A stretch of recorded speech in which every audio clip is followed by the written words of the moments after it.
আসসালামু আলাইকুম। SA kitchen blog থেকে আপনাদেরকে ওয়েলকাম জানাচ্ছি।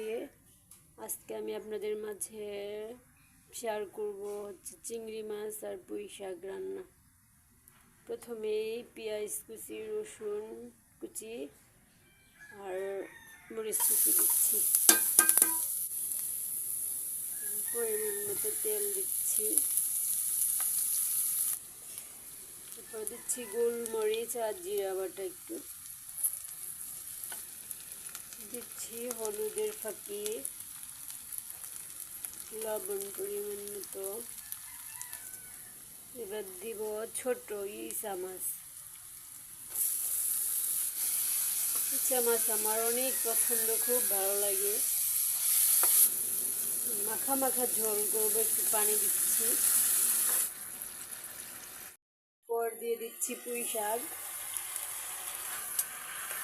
কে কে পছন্দ করেন পুঁই শাক প্লিজ কমেন্ট করে জানাবেন।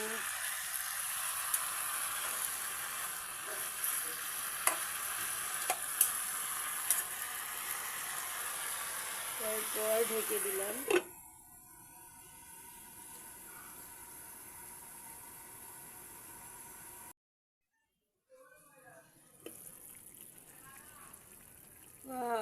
হয়ে গেল ঝটপট পুঁই শাক আর ইচা মাছের রান্না।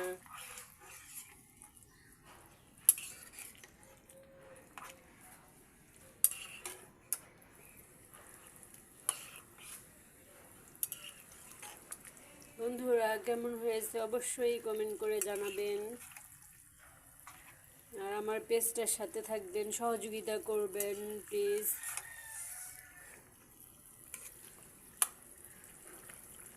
আজ এ পর্যন্তই, খুদা হাফেজ।